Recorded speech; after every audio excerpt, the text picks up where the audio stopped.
શાખાની ટીમે માર માર્યો હોવાનો ફૂલના વિક્રેતાઓનો આક્ષેપ। દબાણ શાખાની ટીમે માર માર્યો હોવાનો ફૂલના વિક્રેતાઓનો આક્ષેપ। લાલબાગ બ્રિજ નીચે ફૂલનું વેચાણ કરતા હંગામી લારી ગલ્લા પથરાવાળાઓને ખદેડવા આજે પાલિકાની દબાણ શાખાની ટીમ પહોંચી હતી, જ્યાં અહીંથી તેઓનો ફૂલ સહિતનો સામાન જપ્ત કરતી વેળાએ બોલાચાલીથી ગરમાવો આવ્યો હતો। જે બાદ અહીં ફૂલ વેચવા બેસતા લોકોએ આક્ષેપ કર્યો હતો કે અમે અહીં વર્ષોથી ધંધો કરીએ છીએ અને રોજ સાંજે 200 કમાવીએ છીએ, તેમાંથી દર મહિને કોર્પોરેશનને રૂપિયા 500 અને કચરા ભરવાવાળાને અલગથી પૈસા આપીએ છીએ। તેમ છતાં વારંવાર દબાણ શાખાની ટીમ અહીં આવીને અમને હેરાન કરી રહી છે। ઘણી વખત સામાન જપ્ત કરવાની કાર્યવાહીનો આદેશ ઉપરથી આવ્યો છે તેમ જણાવી અમારો સામાન ફૂલો ગલ્લા લઈ લેવાય છે।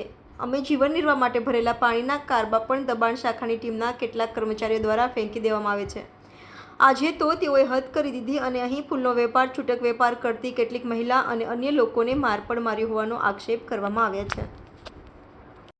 વિસ્તારની અંદર એક ઘટના બની છે, કોર્પોરેશનના અધિકારીઓ મહિલાઓ સાથે જબાજુબી કરી છે, માર મારવાનો આક્ષેપ કરવામાં આવ્યો છે। આજે તમે ઘટના સ્થળે પહોંચ્યા છો, શું સગવામાં આવ્યું? કાલે રાત્રે પણ ફોન આવ્યો તો મને અહીંયા આગળથી પબ્લિકમાંથી, અને મારા બૂથ પ્રમુખ છે અહીંયા આગળ, અને મારો દત્તક વિસ્તાર છે વિશ્વામિત્રી મહાકાળીનગર, તો ત્યાંના જ લોકો જે છે ગરીબ લોકો છે, એ લોકો અહીંયા આગળ ધંધો કરવા માટે આવે છે, ફૂલનો ધંધો કરે છે, અને એ લોકો 500 રૂપિયાની પાવતી પણ ફળાવે છે અને 100 રૂપિયાનું જે સફાઈ માટેનું હોય છે એ પાવતી પણ ફળાવે છે। એ પણ મને ધ્યાન દોર્યું એ લોકોએ, ને મારી પાસે એ લોકોના મેં ફોટો પણ લઈ લીધા છે કે ખરેખર આ લોકો પાસે પાવતી છે કે નહીં, એ પહેલાં તો મેં તપાસ કરી અને એ લોકો પાસે પાવતી, બધાની પાસે પાવતી છે, એટલે મેં વોર્ડ ઓફિસરને વાત કરી કે આ લોકો પાસે પાવતી છે તો કેમ હેરાન કરવાનું, એમ વિષય શું છે એ તપાસ કરવાની જરૂર છે। અને મેં કમિશનર સાહેબને પણ કીધું છે કે અહીંયા આગળ ભલે દબાણ હટાવો એ સારું જ કામ છે, પરંતુ જ્યારે પાવતી હોય તો એ લોકોને વ્યવસ્થિત જગ્યા આપો કે એ લોકો હેરાન ના થાય અને આપણે પણ એ લોકોને હેરાન કરવાની નોબત ના આવે કે એ લોકોની પાસે છે તો એ લોકોને જગ્યા વ્યવસ્થિત આપીએ અને એ લોકો જગ્યા આપે અને ત્યાં આગળ વ્યવસ્થિત એમનું ધંધો કરે। 4-6 મહિના પહેલા અહીંના જ એક વોર્ડના કાર્યકર્તા છે, અહીંની એક પાવતી બનાવેલી કે અહીંની આ જગ્યા મને આપી છે, સ્ટેન્ડિંગ સમિતિને અહીંથી ભાડું પણ ઉઘરાવતો હતો અને ત્યારબાદ વિવાદ થતાં એ બંધ થયું છે, શું કહેશો? એ એકચ્યુઅલી મારા ધ્યાનમાં નથી, પણ જે હું અત્યારે મારા એ લેટર વાયરલ પર થયો અને અહીંના વોર્ડ 13ના બીજા મહિલા નગરસેવક છે એમને પણ એનો વિરોધ કર્યો હતો। એટલે બની શકે કે એવું ના હોય અને ખોટો પણ વાયરલ થયો હોય વિડીયો, કારણ કે એ વિષય પર સમિતિનો વિડીયોની લેટર હતો અને વાયરલ થયો 50,000 રૂપિયા ઉઘરાણી પણ વાત આવેલી છે। અચ્છા, એ વિષય મારા ધ્યાનમાં નથી અને હું એ વિષયમાં પડતી પણ નથી, કારણ કે મારે સેવાનું કામ છે, મારે સેવાનું કામ કરવાનું છે। કદાચ કોઈ ભાડું ઉઘરાવે છે એવો મેસેજ પણ છે। હું તમને એ જ કહું છું, એ જો એ મારા ધ્યાનમાં આવશે તો હું જરૂર એ તપાસનો વિષય હશે તો હું જરૂર તપાસ કરાવીશ અને આ લોકો સાથે પણ વાત કરીશ કે કોઈ બી એવું આવે તો તરત ધ્યાન દોરે તો અમે એને કમિશનરશ્રીને મેં આવીને તરત જ વાત કરી છે, એમને મેં વિડીયો પણ મોકલી આપ્યા છે કે સાહેબ આ તપાસની વિષય છે અને મને તપાસ કરો કે શું છે એકચ્યુઅલી। આમાં તકલીફ શું છે, કોની છે, એ આવીને બધું મેં ધ્યાન દોર્યું છે।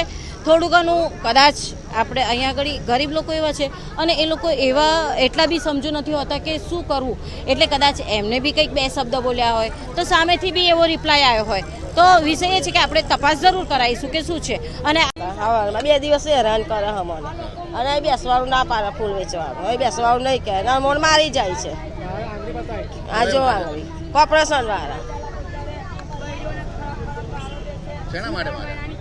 ધંધો કરવા નહીં બેસવાનું એવું કે છે। તમે કોર્પોરેશનમાં પૈસા ભરો? ભરીએ 500 રૂપિયા ભરીએ છીએ પાવતીઓ, આજો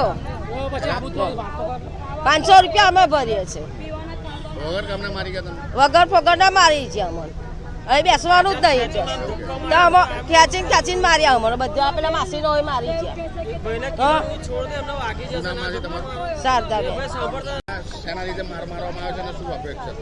આ લાલબાગ બીડી ધંધો કરીએ છીએ અમે લોકો, 200-300 રૂપિયા મળે છે અમને આખા દિવસ ધંધાના અંદર।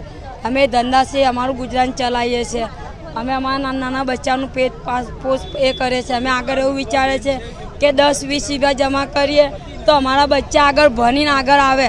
આ લોકો 600 રૂપિયા દર મહિને લઈ જાય તો અમારી જોડેથી કઈથી પૈસા વધશે? અમારે ખાવાનો ખર્ચો આ દર મહિને 600 લઈ જાય તો અમારા બચ્ચાને અમે કેવી રીતના ભણાવશું ભણાવશું? અમારે 200 રૂપિયા મળે તો એવું 4 જણનો તો ખાવાનો ખર્ચો જ 200 રૂપિયા છે, દર મહિને 600 લઈ જાય। મારવા જુરવાસી વાત કરે છે આ લોકો, ગારો આપે છે, બધા કપડાં બપડા બધું ફાર નાખ્યા. 600 રૂપિયા દર મહિનાની પાવતી છે અમારી જોડે.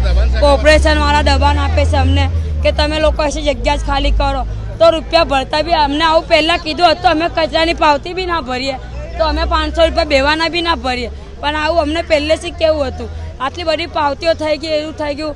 એના પછી આવી દબાણો આપે છે કે અહીંથી ઉઠી જાઓ, અહીંથી બીજે છે, તો અમને કંઈ બીજે દુકાન લગાવી આપો, અમે ત્યાં ધંધો કરીએ. આજે 20-25 જણા હતા, અમને 5 લેડીઝો હતી આમાં. અમે ખાલી અમે 5 લેડીઝને એ લોકોએ માર્યો છે. Subscribe now and press the bell icon. Never miss an update.